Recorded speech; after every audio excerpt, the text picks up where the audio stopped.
Greetings, travelers. Greetings, travelers. We're in Monster May. Monster Mayhem continues. Yes, You we keep are. saying mayhem. Is it Monster May or Monster Mayhem? Because Well, it's the mayhem of Monster May. okay, that's way too many. No, you're Too you're many not bringing M's. that back. We're not I'm bringing Mark Muncy, so I have to have M. All the that. Is M's. not a thing. It is really not a thing. Hey, that was my favorite thing to do when Disney opened MGM Studios before it was Hollywood Studios. They had this little 3D audio thing you could do, and you put the headphones on, and they kept telling you, you were going to be visited by the big cheese MM. And I was like, oh, that's me. And then, of course, it turned out to be Mickey Mouse, but I was like, yeah, I'll just pretend. Wow, your ego knows no bounds. What it's all about, baby. Okay, well, since we're in Monster May with Mark Muncy, you see Yeah, how I did that just for you? there you go. That I made me appreciate sick it. a little bit. We have a guest today. Yes, we have an So amazing guest. we have an amazing guest that I don't think you actually officially introduced me. I think there was a aligning of the stars, Now, or we were doing a panel, I think. no, I Was met that him before you the met him panel. before that? I just remember the panel where I roped him into a panel on we were reading from our books, and I roped him in because he had a new book that came out. And Yeah. then he didn't have it with him, so I had him read from Roger Zelazny's Night in Lonesome October. Figured out a way to bring that up, did you? I will always bring that book up. One of my favorite books of all time. So I know that because you made me read it and made me do videos every day of reading it. So I'm very well aware. And now, for our listeners, next year we have to read it aloud. yeah. Okay. But let's get to our guest, Mark, that you're being weird over. Do you Oh want yeah, sorry. This is a amazing person who I've had the pleasure of working for a couple times, working with a couple times, and hanging out with not nearly enough times. This is the creator of many of Halloween Horror Nights icons, as well as a creative director for several theme parks. And if you love Halloween and you love monsters, he also directed the wonderful Monster Kids documentary, as well as the Jaws, the shark is still working, the amazing James-Michael Roddy. Hey guys, how are you? So I was waiting for It's Monster May with our main man, the mysterious, magnificent, mesmerizing Mark Muncy. Erika. I am choking on the ego that he emanates when people do crap like that. Oh, well, you know. Boom. There we I'll go. tell you, somehow he's going to manage to bring up Bureau 13 in this episode. You'll see. Watch, it'll be magic. It's amazing. Now, He now I gotta he hold may it. have reached out to me before this and hedged his bets. Yep, we scheduled. We got it And ready. now a dramatic reading. Bureau 13 by Robert Zelazny. No, that's not accurate. No, Roger Zelazny did other things. Bureau 13 was written by Richard Chujolka. Oh my God, that's not the point. That is not the point, Mark. Okay. And here he is. That would be amazing because he's been dead for a few years. That would be incredible. We would have Well, talking to the afterlife. So it is Eerie Travels. that's true. We've done weirder. That's true. I'm going to do this because Mark's not lovely guest that has joined us. Why don't you tell us a little bit about your background that Mark didn't already allude to? Oh, Erika, what would we do without you? Your no calm, kind of just maternal yet authoritative expression of keeping us in line, which when we've been around you, we know when you step out of line, which is hilarious. It's very odd. But no, thank you, Erika. Wow. Wow. This is going to be the shortest episode we've ever had. And goodbye. And that was James-Michael Roddy. Thank you, everyone. See you next time. I'll see you on the other side. See you on the other side. Yep. See you on the other side, Ray. So thank you for having me on the show. I'm a big fan of the show, obviously. I'm a big fan of both of yours. I am a monster kid. That's the best way to describe me. I'm a monster kid. I love horror. I love fantasy. I love asking what if all the time. I'm a believer in cryptozoology. I love myths. And somehow, my passion for that as a young man and growing up, I turned that into somewhat of a career and had a lot of great opportunities to do some really cool stuff. I worked for Universal for several years, and it's just kind of like a checklist of nerdom. I played Peter Venkman and Ray Stantz from the Ghostbusters. That was one of my first jobs at Universal, and chasing ghosts, which to me today, the fact that I got paid for that for about a year of my life is the best thing ever. I also love the fact that you could tell people what was your job. Well, I'm a Ghostbuster. I do. And don't you think I don't. That's, chasing Class 5 full torso free roaming vaporous apparitions about the back lot of Universal Studios was something that's very cherished to me. At the same time, I also played Dudley Do-Right, which was another thing that was from my childhood that I loved. I never really liked Rocky and Bullwinkle, but I loved Dudley Do-Right. But even so, I was more of an underdog kind of fan. Those were my favorites. But I digress. So, I started in the theme park world in Orlando in 92, 93. Before that, I was a professional actor. Before that, I did everything I could to tell stories. There was a movie that came out many, many years ago. Well, actually, tomorrow, we're filming this the beginning of May. So Yes. this will have aired after that. But the beginning of May 1st, was the official 50 years ago. Tomorrow was the very first shot that they took on the beaches of Martha's Vineyard of Jaws. Tomorrow morning will be the 50th anniversary. 50 years ago, which is awesome. Anyway, you can cut that out. No, Great. we're not. No, We're no, we leaving all love that. that in because Jaws But- is a great Just- monster movie. Well, Jaws is really a combination of the classic monsters, Jaws and Star Wars, and the disaster movies of Irwin Allen and all the great TV, things like Dark Shadows, Night Gallery, Twilight Zone, along with a magazine called Famous Monsters of Filmland and the comic books of Marvel and DC. All of that combined to warp young Michael Roddy, who was born in 1968. It warped him through the early 70s. It was a great time where there were things like Night Stalker was actually on TV. You had watched it week after week, see what monster there was. And then, those things as I grew up, I was always living in that world of like, ooh, what if? And then Star Wars came out, which blew everybody's mind that saw it originally. And then a movie called Close Encounters. And at the same time, Mark, which there was a resurgence in spiritualism and paranormal and things that go bump. There was a little haunting in a place in Amityville that swept the nation. There was a movie called The Exorcist. All of that was happening at the same time, kind of fanning the flames of my interests. So, the first thing I did when I knew I wanted to be a storyteller in some capacity, the easiest way to do that is use yourself, right? I would draw and I would act things out. Then I said, okay, I'm going to become an actor. At the same time, I would write all the time, but I was like, I'm going to be an actor. And I did that for several years and I never got thrown off stage, which was good. But well, then you weren't doing it right. No, just kidding. Well, that's for a different podcast.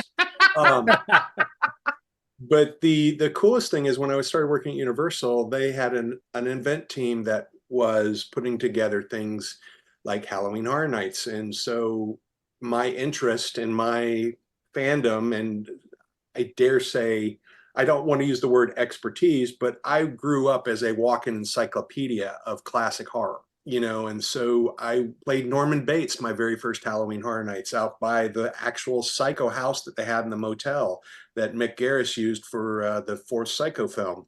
Yep.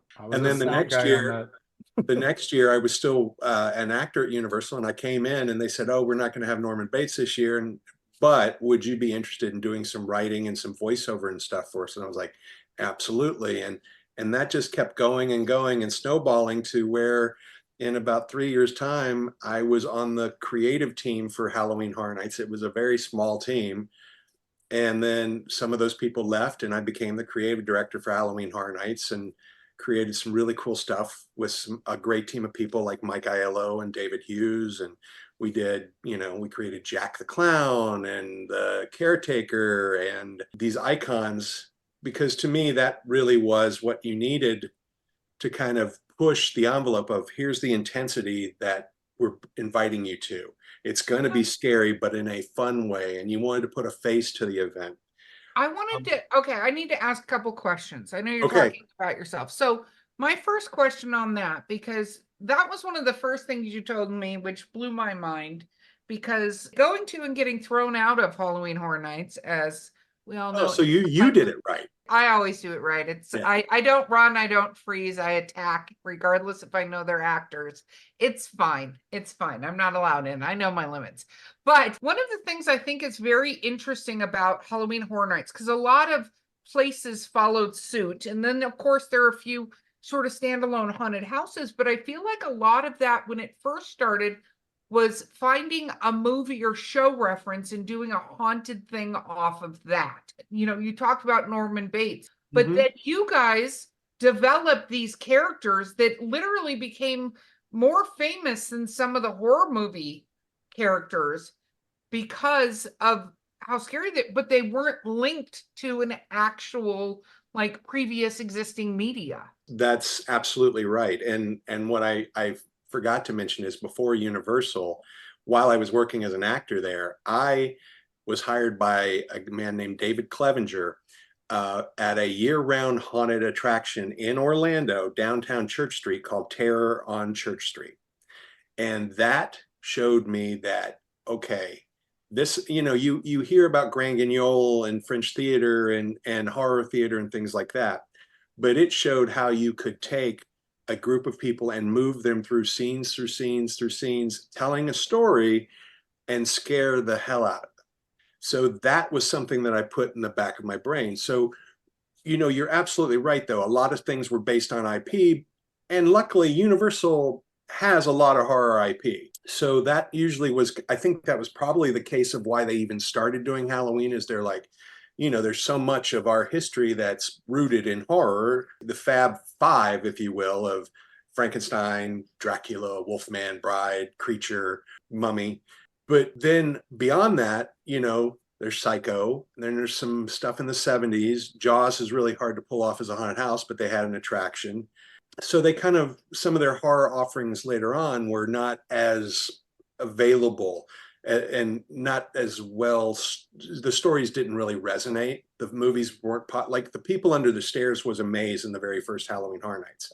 How many people have seen that movie? I know, That but movie scared the shit out of me. But sure, anyway, But at sure. that time, But it wasn't a in huge hit. 2024, do you really remember that movie? Is that like one that rises up there in the pantheon? I mean, again, I think it was Wes Craven, right? So it's got all the right cachet.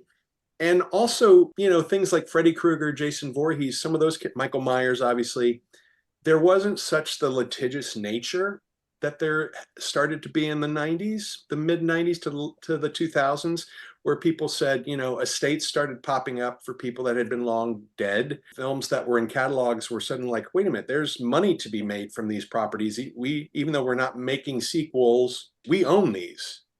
So if anybody uses them, we should get paid. So it was during that time where suddenly Freddy Krueger couldn't be Freddy Krueger, and you couldn't hear the Nightmare on Elm Street music or say 1, 2, Freddy's coming for you. He became Razorblade, and Jason became Hockey Killer. And even though it was kind of like we all know what we're doing, that really bothered me. Like I didn't like that. So I started trying to come up with, well, let's create our own stuff.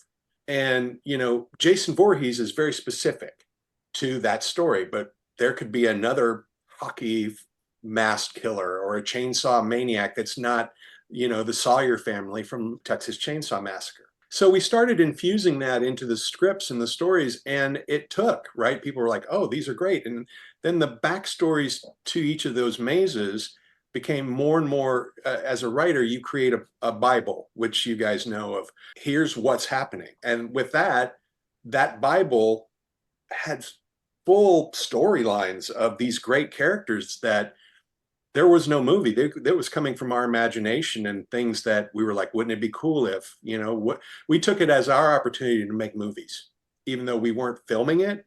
It was like, what would we do if this was a movie? And then, my thought about maze design has always been, here's the story, the fully developed story that's very rich, but then where is the guest entering in that story? So you don't tell a maze from in the beginning we did this, and you don't tell a through line like that. You tell that all as the backstory before they ever enter the maze, whether it's the logo, it's the cue video, it's the synopsis. So when you start going through, it's like it feels more personal because it's like I am now part of this movie. I am now part of this story.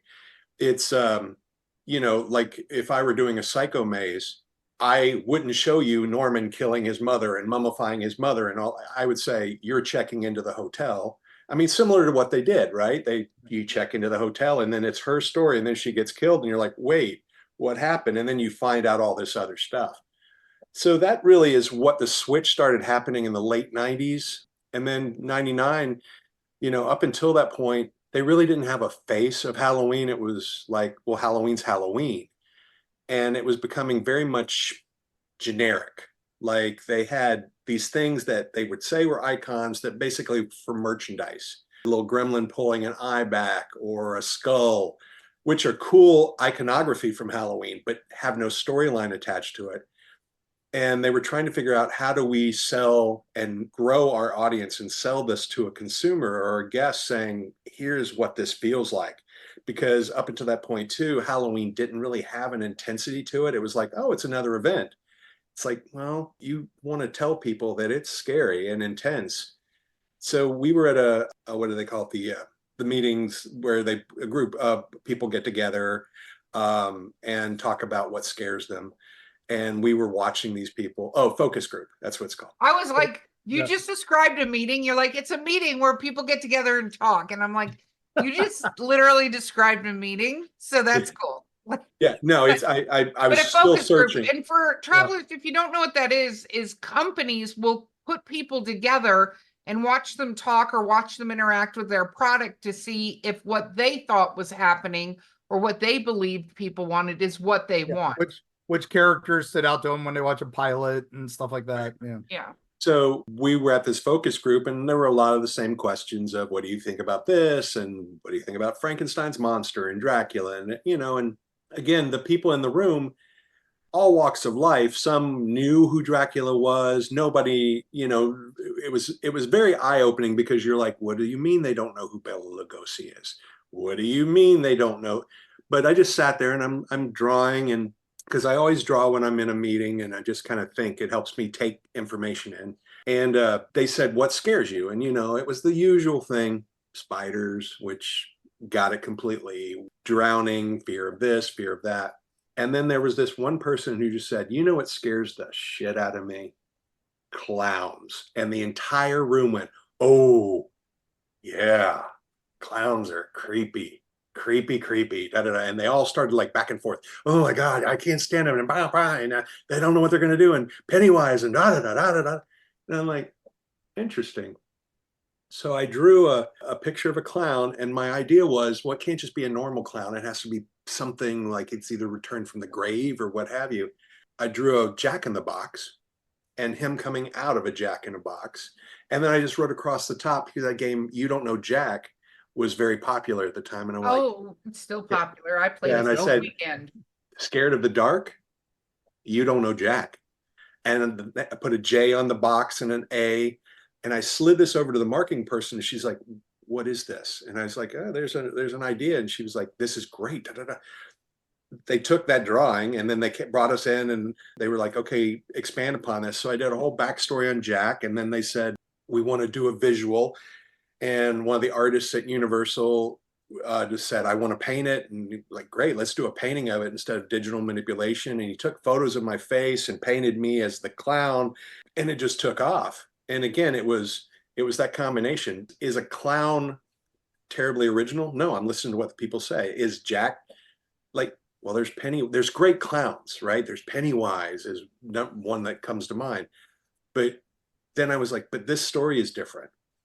And what the combination is that I had been watching a show called an Autopsy, which was about forensic medicine.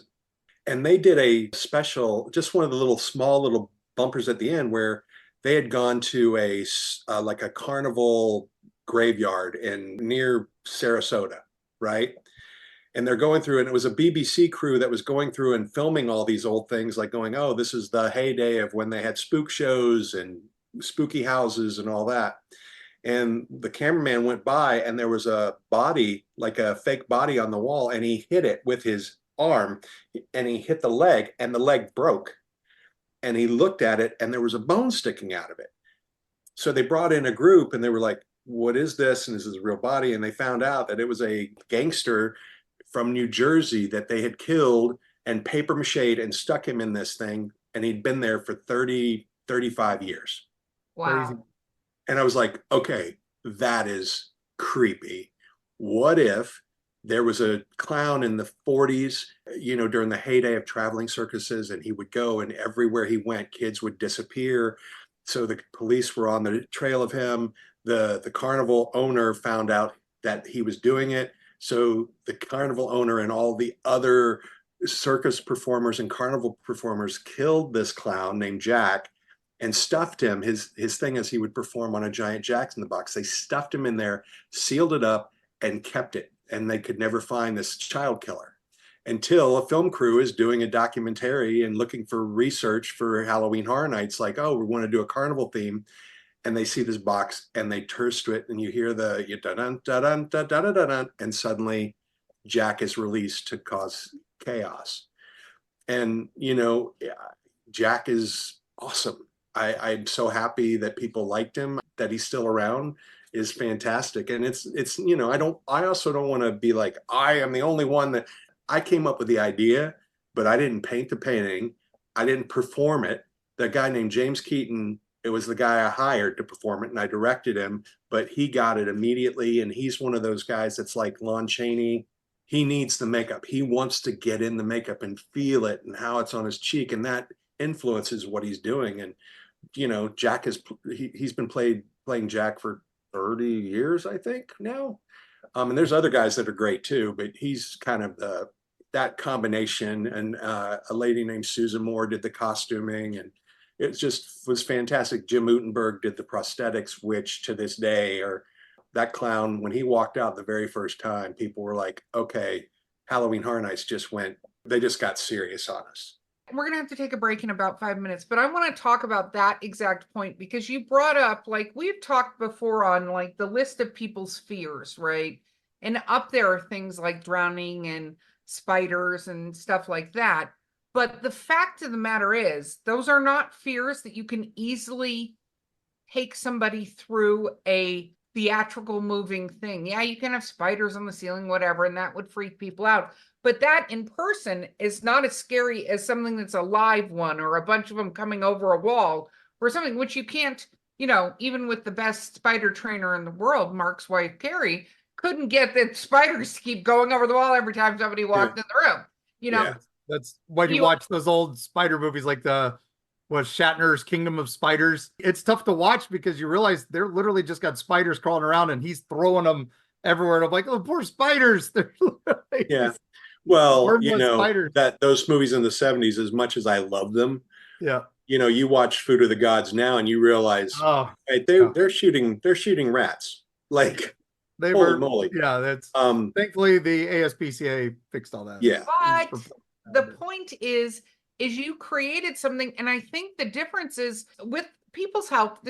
You know, very little in life is a solo effort, right? Right. You know, Mark would like to say this show is a solo effort, but we all know better. Just kidding. I'm teasing you, Mark. But I think what it was fascinating to me is that you did create this backstory and you created this character that could be more well known than, like you said, The People Under the Stairs. For those of us that saw that, there are several other movies. You know, what is it? Last Turn on the Left or whatever. House on the Left. Yeah. Some people know what that is, but other people are like, what? But people know who the fuck Jack is. Like, they know. You know, it's interesting too, because then it was, okay, what do we do next? And we were like, okay, we're going to do a completely different character. And his name was going to be Eddie. And the whole idea was, his tagline was, no more clowning around. which kind of goes, oh, and it was a whole different kind of, clowns very much smile, paint, organic. Eddie was industrial, right? He had a face mask that was bolted into his skin and he had a chainsaw. Unfortunately, September 11th happened. And all of that we were like super sensitive, which we should have been. We should have been.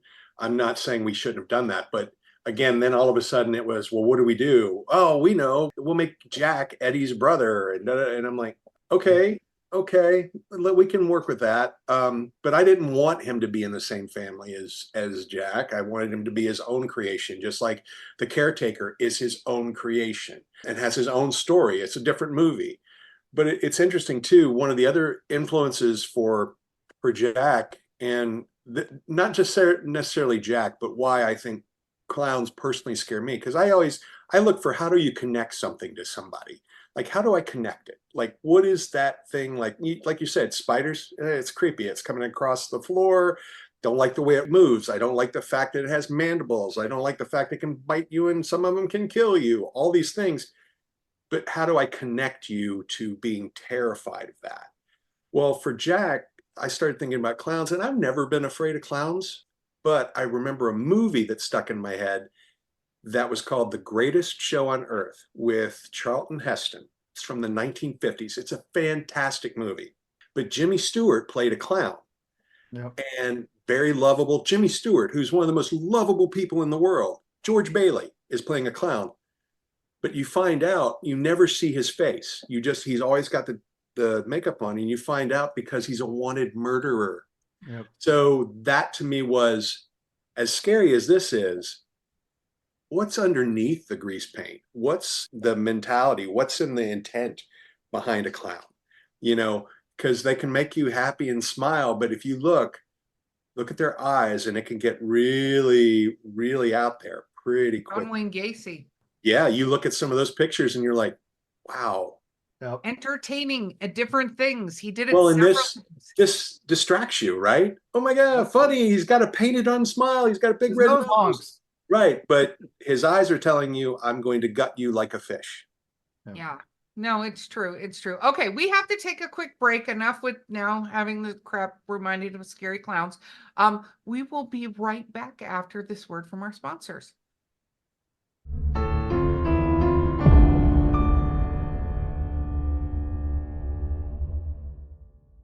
Prepare to be devoured. The Wolves of Wharton is a 6-part complete book series by Eerie Travels producer Beau Lake. It has been called dark and visceral, steamy, dramatic, and a fresh take on the werewolf mythos. If you like action, adventure, a large serving of body horror, and some steamy relations, the Wolves of Wharton series is for you. Pick it up wherever books are sold, or at linktree.com/Beau__Lake.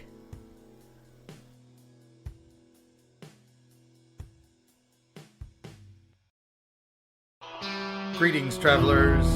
Now available on Audible and other audiobook platforms, Eerie, Appalachia.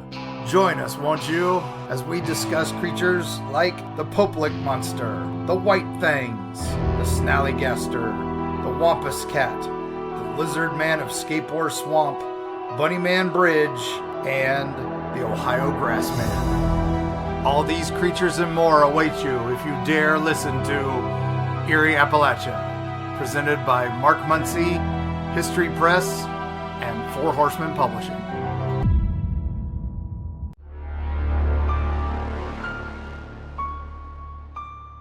Wow. We've been talking the whole break and we went over. So poor Erika is going to have to, and Beau are going to do some edits, but it's all good. Well, now we're back. So I want to ask you, because we could talk literally the entire time about Universal and stuff like that. But my question for you is, and I think you've told me this story, but you haven't told your listeners, what scared the crap out of you first, though? Because, there are people that I feel love monsters because they like that feeling of being scared and the creativity. So what scared the crap out of you first? That's a great question. And a lot of things a combination of things that I was a terrified young kid. And I think that's probably why I was drawn to horror, because there's something cathartic about being scared and then surviving. I think that's why most of the great horror movies, it's called like Final Girl. Well, the final girl wins, so you go on the journey with her, right? It's cathartic. It's like people riding a roller coaster.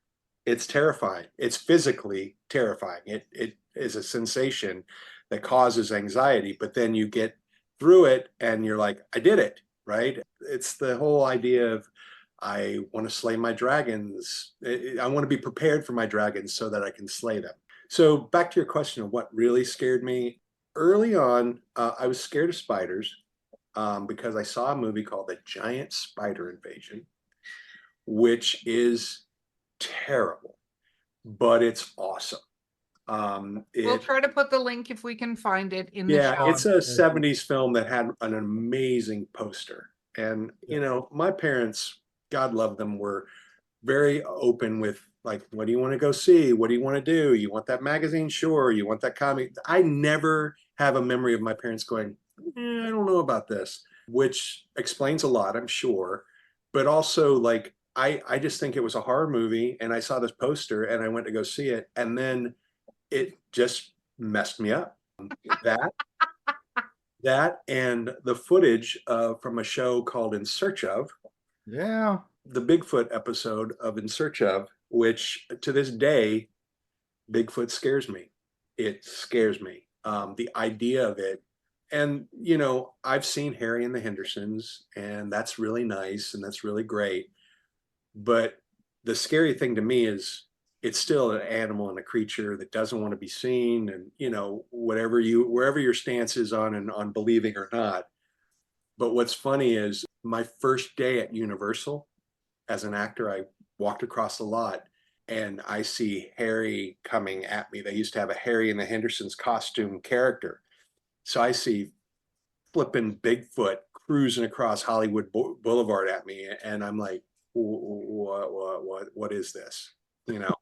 Luckily I became friends with the person that was doing it and I got used to it. And it's not even now, like I'm not terrified of Bigfoot. I'm terrified of the idea of Bigfoot. And I can put myself in a mindset of what that little kid thought of Bigfoot. Because at that point I was living in a wooded area.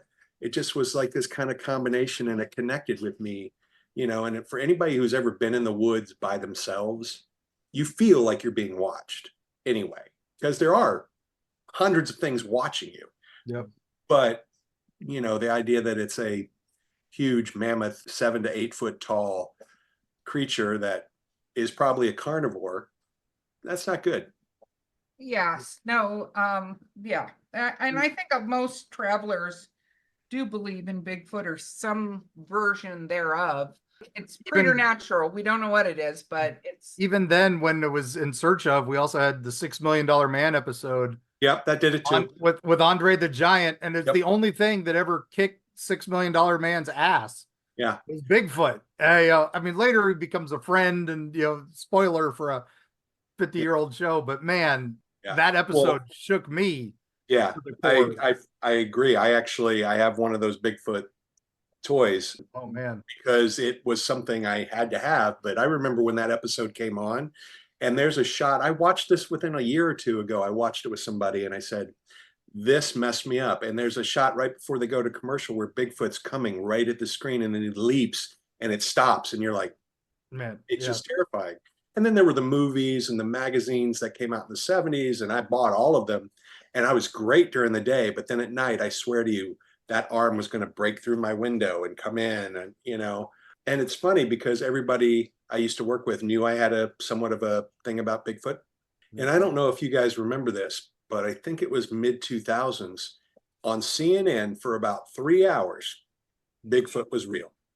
They had found body. Yeah. And everybody was coming up to me and they were like, "You were right. You were right. You were right." And I was like, "I knew it." And then, of course, it became a hoax, but still. 24-hour news cycle. we keep thinking it's gonna happen, and it's us been waiting from the In Search of days. We're waiting on Nessie, we're waiting on UFOs, we're waiting on Bigfoot. That's the three. Oh, UFOs, don't go down that path right now. All So right. I have a question because you talked about Jaws, and I just want to touch on this because then I want to talk about some of your preternatural kind of experiences, right? But you did the movie behind the movie, so to speak, about Jaws, right? Mhm. And one of the things I thought was interesting, so one of the first rides I ever went on at Universal was the Jaws ride, but it was the Universal in California.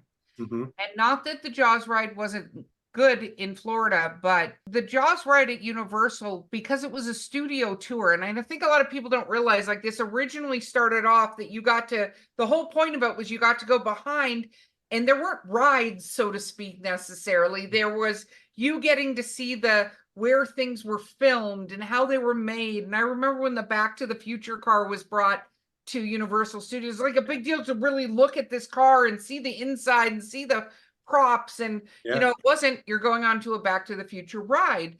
But the ride for Jaws was, they were like, oh, something back lot, and you went over what looked like a bridge with only one railing, and all of a sudden there's a boat that gets pulled into the water. Mhm. And then you hear the music, and this thing comes, they tip the tram you're in, and this thing comes up, like, scared the shit out of me as a kid. Like, I was so terrified, and I was terrified to watch that movie because, unlike a lot of monsters, and I'm using quotation marks, travelers can't see, going into the water and being attacked by a shark, especially growing up in California, which I did, was a very real possibility. This is something that can happen. But right? it's funny because the connective tissue for you, it makes no sense for there to be a giant great white shark in that lagoon at Falls Lake on the Universal backlot. But they had primed you with that movie so that any body of water, that if that thing came out of any body of water, it got you. I'm one of the kids that would, like, if I were swimming by myself, there was a shark on the other end of the pool, and I'd start thinking about it and freak out. Yeah, it's a pool, but you still stayed away. Yep. Right, because Spielberg, what was so brilliant is he put all of the shots with Bill Butler right here at the line of the water that we all see when we get to a certain point. And it's like you see the top of the water and you realize, I can feel what's underneath, but I can't see it. And the fact that there's nothing but a giant mouth that will hurt, right? The idea of being eaten alive and being bitten and all of that's so primal. So, the fact that you're on a tram going over a bridge and this shark comes out of a lake, it makes no sense, but it still scared the shit out of you. Well, and I love that you just said that, because that's my point with haunted houses. Like, I understand. I mean, there are haunted houses that Mark and we're about to talk about Mark's Take Me To, which are a different kind of haunted house, right? But those haunted houses with actors and stuff, smart, logical Erika knows that they're actors and they put on this thing. My lizard brain fucking kicks in though. And when you go, like, the last time I went to Universal, I punched somebody who jumped out in front of me in a hockey mask with a chainsaw, got punched in the face. And I was like, oh my God, because he jumped out at me. And I was like, bam. And then they're like, you need to leave. And I'm like, yep, I do. We also, most haunters train our actors to jump from the side so that they can get back out, and usually behind a safety boo He area. did not get back out. Same thing happened at Busch Gardens that particular night, because they had what were called scare zones. So you couldn't walk anywhere without walking past people who were put there to interact and scare the shit out of you. Well, somebody jumped out of a hedge or something as a bush or a moving bush. Hashtag regrets that. Oh, you are a prime candidate. She's the target. That's the problem. I am the target. Unfortunately, I'm not a target. I'm a, like, come close enough. Here's an interesting thing that just my philosophy on it. There's a startle scare, which works effectively. Or there's a scare, which scares you, but then stays with you long after the thrill or the rush of the adrenaline is gone, then your mind starts thinking about, oh, what if, what if? That. Those are the things that I always try to interweave into some of these mazes that I've designed. Is that, and I used to have so many arguments with the operations folks and the upper management, because they want it to be a numbers game, right? We got to get so many through. So they used to say a thing called boo and skidoo, which I hated. Yeah. It's like, no, boo, step back so you're not going to get hit, but stay there so that this person can realize you're stalking them. And in some cases, don't scare at all. Just be in the room. Michael Myers never lunges, right, until the very last moment. But I can tell you, 99% of people, if you put on a Michael Myers mask and coveralls and just stood at the corner or in a hedge, people would be like, no, because of what it represents and the connectivity that they have towards it. So that last day I was allowed to be on property for that.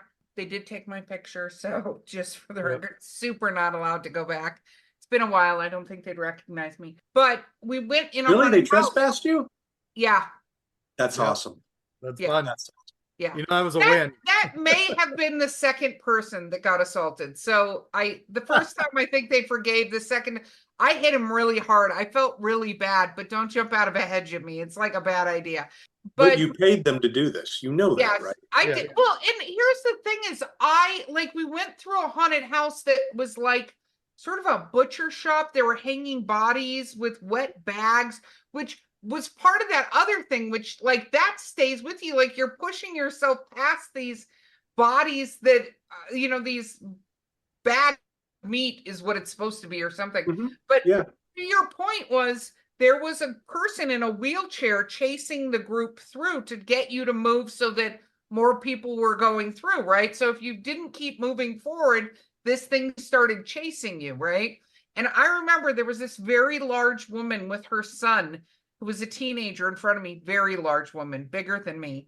And she walks into this room and it was supposed to be like I think this was like a old folks home or I don't know, something along those lines, right? Which are terrifying regardless. Yeah. So this was a doctor's room. And of course you walk in and then the person's over here in this corner, right? This woman takes one step in and is like, oh, hell no, I'm not. Yeah. She just stops. And this person's chasing. I'm like, you've got to move forward. And she's like, I'm not going anywhere.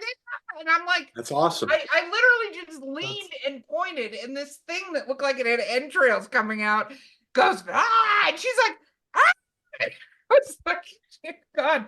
And the doctor. And see, that right there is a win. That's a log jam, and we live for those. That's a triple kill. We love it. Yeah. So it was funny because you could tell the way the room was staged, where the surgery bed was or whatever the hell, gurney.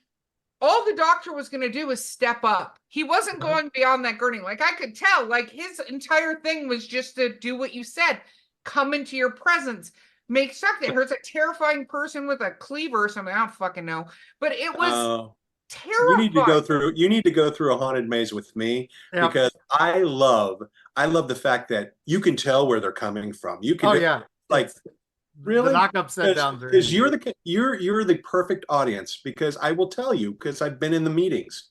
Okay, let's put this here because everybody's going to think that guy's just going to step out, but when he's not, this thing's going to get you from underneath a cabinet. And like, we love you. We design I'm you. Perfect, other than the physical harm I create for actors. So let's go back to, you mentioned a wonderful place that I worked at as well, which was Terror on Church Street. Yes. And we both worked there. The great Alan Hops, who runs Dark Hour Haunted House out in Texas. We got to get him on the show at some point. But we all worked there around the same time. I think we just missed each other, in passings. But there was something there. It was like an extra scare. That was like something that we can't explain. I like to call it a preternatural presence there. And I think you said at one point, you told me you had an encounter with it. Yeah. So It's funny because I just went through the recollection of this and put myself in that space, because for the upcoming book, Haunter's Tale, the re-release, it's going to be in there. But I'll tell you what it is. I worked at Terror on Church Street from 1992 to like 94. I And worked up to 92. So I was yeah, like 90 so to 92. So what was great is that it was a nighttime job. You showed up at 6 o'clock. So I would work all day at Universal. Then I'd get in my car and I'd rush to Terror on Church Street, and I'd be there till 1 or 2 in the morning.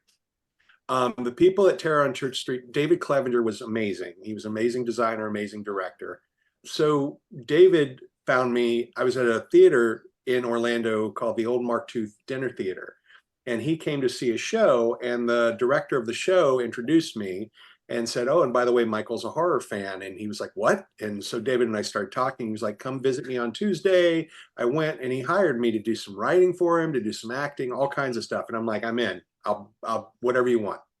So most of the time I was outside of Terror on Church Street. I was something that they called a pitcher.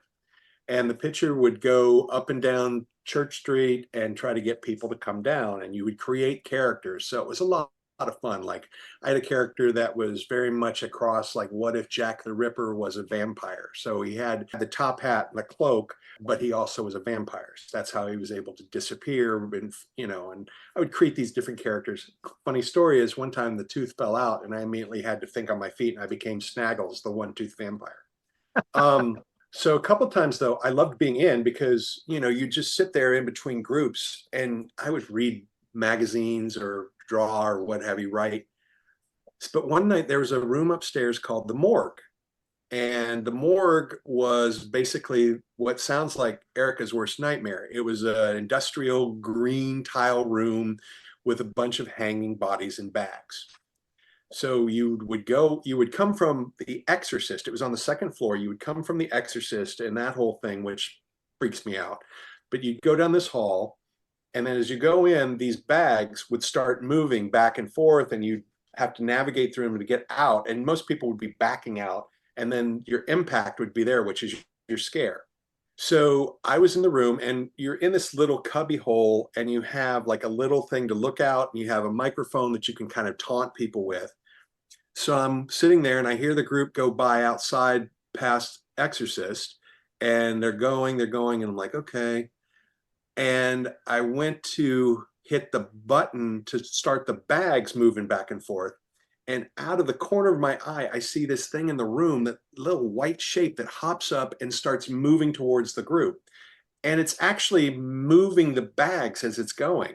At first, I'm like, oh, the Exorcist girl, she was in a white nightgown. I'm like, she must have chased these people in my room, or is she playing a practical joke, or is somebody messing around? So I hit the thing. I go around, and all these people are coming out backwards. They turn around, they see me. And this is one that I think you'd like, because I didn't usually like lunge at people. They would see me, and I was a surgeon with a bloody smock, and I had a cap on, a surgeon's cap, and I would put a hole and bring my hair through and put blood in it so it looked like I had a head wound. And they would turn and see me, and I would just go, 5, 4, 3. And by the time I got to 2, they left. They were running because I just stood there. So they run by me, I scare them, and then I watch them leave. They leave out the exit and then go downstairs to go to another area. And then I turn around, and there's a hallway where you can see back into the morgue.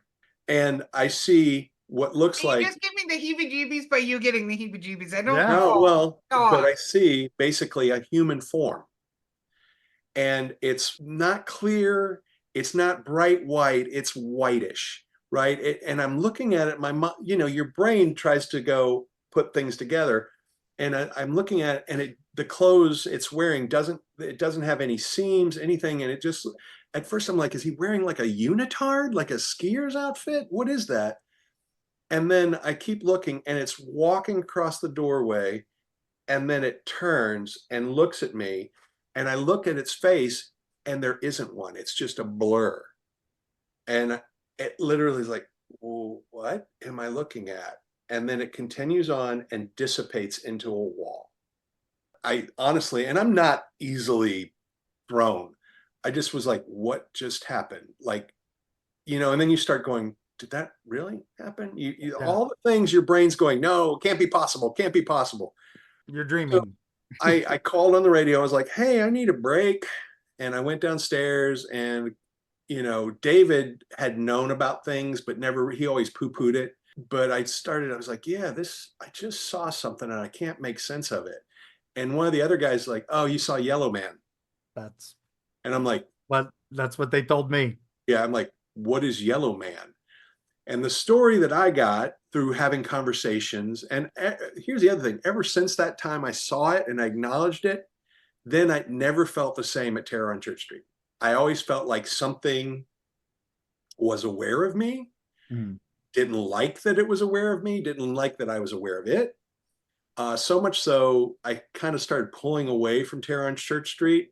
And one of the last nights I was there, I was playing a Hannibal Lecter kind of character, and you would take this cell bar door and you'd pull it off the hinge and slam it and scare these people. Well, I did that. I put it away, and I started getting that feeling that I got the night I saw the thing. And I'm like looking around. Now I had put the door back. I'm looking around and I'm like, before I know it, I'm on the ground. The door has come unhinged and hit me in the back of the head and gave me a concussion.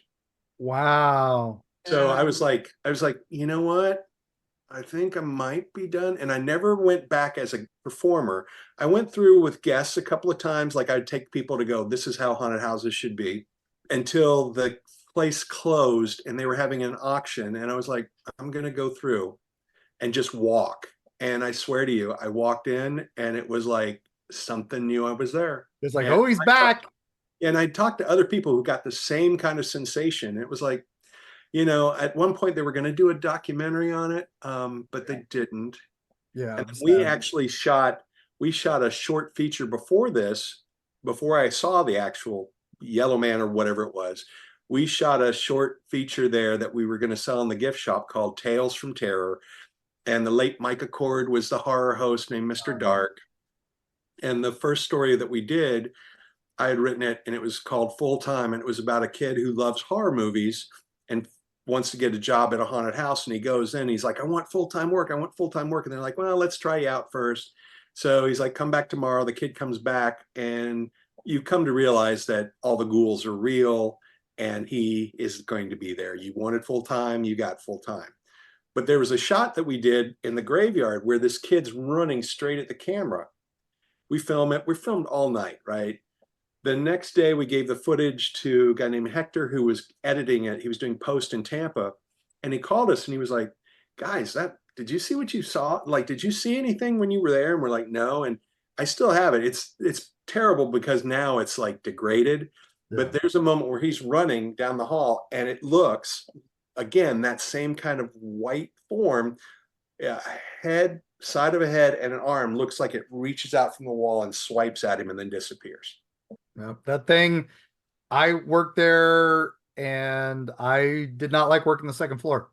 Yeah. Because you could feel it up there. And I've always been a little sensitive to that stuff. So I was like, nope, I'll stay down here. Good. I'm down here, guys. I'm good at this, at the main room here. What was the story that you heard of what it was, though? Let's do the story real quick. So there were a couple of combinations. One thing is that the group that originally created Terror on Church Street they were a Spanish group, right? They had done these kind of horror theater shows overseas. And this was the only one that they brought to the States. And then while they were here, they created it. And then David took over probably about 6 months in and kind of showed them, this is more for the American audience. What's funny is they had Anthony Perkins narrating. They brought Anthony Perkins in to narrate the thing. They put a lot of money into it, except in the area of props. They just grabbed props from whenever. They didn't really realize that, these should be scenic props, theatrical props. They actually brought in gravestones from various sources they would buy. They actually had real dirt on the floor in some cases. David cleared all that out. But they saw this thing too, and they're the ones that branded it Yellow Man, because somewhere in the Spanish lore, yellow or the color yellow or yellow man is something that is connected to that lore. And then there was another story about it was a kid who couldn't leave because I guess the building used to be like a Woolworths or something, Yeah, it was and a a stock boy had killed himself on the second floor. yeah. It was That like was that was yeah, the one I heard. yeah, So it was the old right. Woolworths, and then I guess even when it was early days train station, that area, they said, oh, a stock boy had killed himself. Yeah. That was the going story I heard too. But Oh, I bet whatever's they there, just I mean, they've brought since, something in and it, yeah, yeah. well, whatever, they tore the building down and then rebuilt Yeah. it. It's now it's like a bohemian motel bar and stuff. But yeah, no, and what's funny is, in hindsight, you kind of go, well, no wonder the place was so scary. But I'm not going to say it was that. I'm going to say it was the wonderful craftsmanship of David and those people Yeah. and all the actors that were there. But no, there was definitely something there. There's Well, definitely. and it seems like, that other thing you're talking about, because we talk a lot about going places or being places where you just go. Like, I went on a ghost tour in Orlando at one point, and I think it's the American Ghost Tours, if I have that right. But Oh, yeah. they Ting started Rapperson. what? Ting, that's a friend of ours. Yeah, She's one of the they owners. started like a pub, a haunted bar that has this room above it, right? And it has this spiral staircase that goes up to the second floor. And we're walking around. I have my own experiences. That's a longer story, but I start to like, I didn't want to go in the bar. We started outside the bar, and they're like, oh, this is the last part. And they're telling the story, right? And I walked in the bar and I couldn't breathe. Like, it felt thick. And then I'm walking up this spiral staircase, and it literally felt like I was being choked. Like, I literally had to stop, and I'm like holding on, and they're like, are you okay? And I'm like, no. And anyway, the whole thing, but like going in there, I think you have that, if you have that kind of perception and that empathy, you perceive those things happening regardless. And then, you know, that part of us that, like me, who's very sensitive to getting the shit scared out of me, right? That's now just exasperated. So like almost every sense is going off. So you have your normal senses, and then you have that whatever empathy sense that's going, there's something fucking here. Of course there's something here. There's Dr. Lecter with his brain coming out of his head. No, Yeah, there's something no, fucking here. And that yeah, was we talked about Hellview and all that, where fear mongers, these things seem to feed on fear. They actually yeah, congregate to these haunted locations, and yeah. especially these haunted houses, these entertaining haunted houses. Of course, they're going to manifest some of this stuff. It's free Maybe food. it's Yeah, exactly it's the ultimate terror sandwich. yeah, So here on Church Street, that's an all you can eat buffet. yeah. So and that maybe that enhanced this thing. It was something that was already there that got worse, or maybe not, or maybe it's something. Something that was brought in that brought, who knows? Who It knows? was real. It That's was why we real. need to study these things at some point. That's why we call it preternatural stuff we don't understand yet. Did we Yeah, see something? It could have been tricks of our mind. But a lot of people saw it there. A lot of people experienced it there. yeah.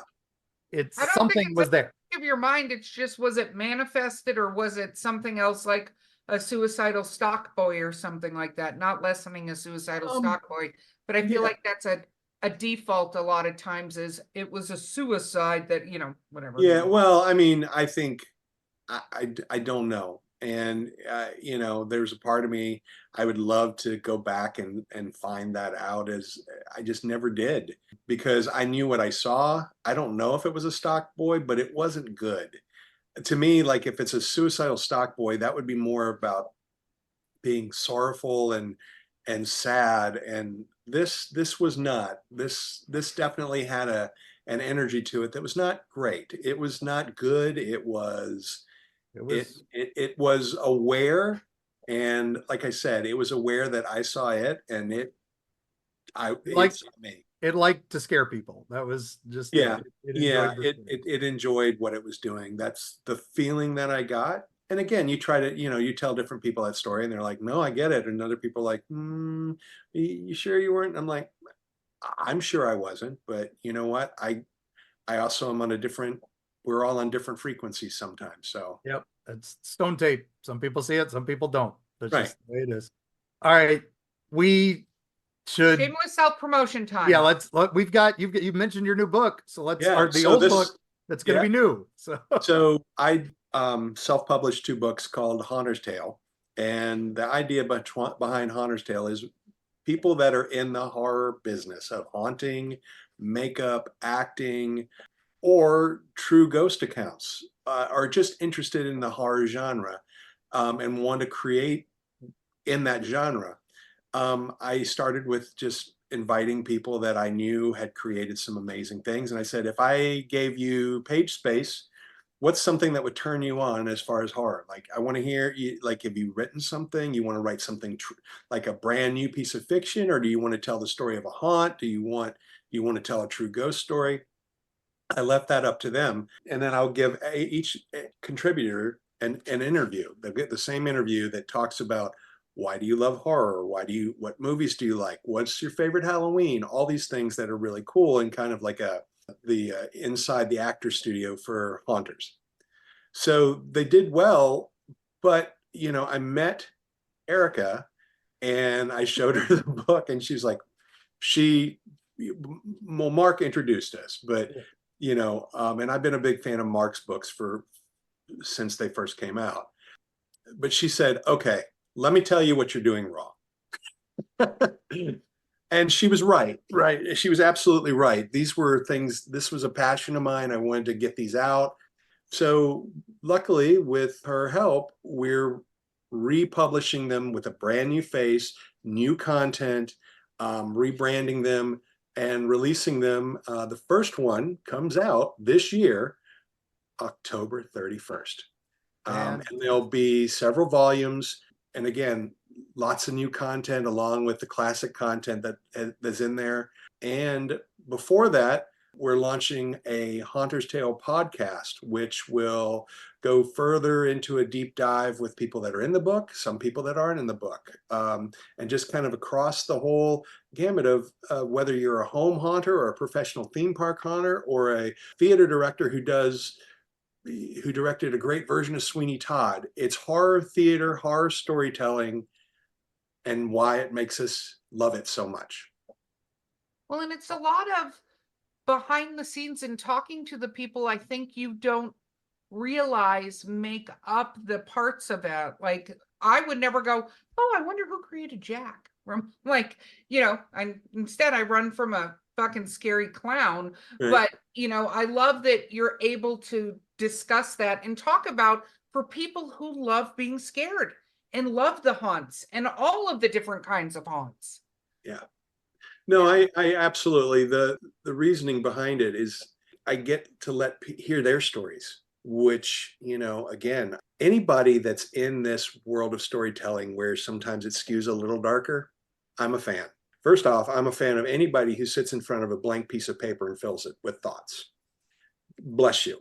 Bless you, bless you. You're courageous. But that being said, and when those blank pieces of paper make you feel like something's over your shoulder, or that there are creatures in the woods, or that vampires are real, or what have you, whatever your particular horror kink is, bring it on. I'm all for it. I love that. So when can people start following Haunter's Tale? So now that we've released when the first volume is coming out, which is October 31st, we're going to start the podcast Memorial Day weekend. Fantastic. Perfect. And I've already got a great lineup of people that have already contributed. There's going to be some really great content. You two kids are going to be on the show in the near future, but it runs the gamut from some amazing actors to some filmmakers to some makeup people to some really, really awesome scary people that know how to scare you and love to do it. That is amazing. So much fun. So travelers, your travels for today that we're going to talk about is one in the show notes. What is your website? How do people find you? So the website it'll go live right before the podcast at the end of May. It will be HauntersTalesStories.com. And we'll put that in the show notes. We heavily recommend travelers that you listen to this podcast as well. We have many many other podcasts when we know you have plenty of time. So if you want to learn and hear, and if you're a horror fan, you've got to follow this because it's the inside. And then, of course, we will have our lovely friend back on, but you have to pick up a copy of the first of the Haunter's Tales because I've seen it. Luckily, I have an inside scoop and it's pretty fucking amazing. So absolutely go out and pre-order it. And then we will have him back as we get into further spooky seasons. Oh yeah, like I said, during the break, we already came up with another episode we're gonna do on some other things. So We came up with like 4, but Yeah, let's try to wrap this one, Mark. all right. Well, thank you so much again, Michael. It was amazing as always. Thank you for letting me be part of Monster May. The May Yeah. amazing with Oh God, don't. I'm putting the brakes right there. You're grinding metal now. with Grinding metal. with Erika. Yeah, with Erika. With Erika Lance. Come on. It's amazing. All right. But listeners, thank you so much again, travelers. We love you all so much. Thank you, patrons on Patreon, for helping keep the show on the road and helping us do some travels. And thanks again, all of you who join us for our special Listeners Tales episodes online and all that. We just can't thank you enough. It's been an amazing journey. And one last thing, if you feel like there's something behind you, probably is. Yeah. And that's what we'll end on. Late at night, you hear that noise outside. Could be just some wind, could be just a shadow crossing the moon. But when you walk over to that curtain and you're just about to peek out to see what it is, there's always that moment of hesitation because you don't know what's out there. What could scare you? What could be staring back? And we will see you on the other side.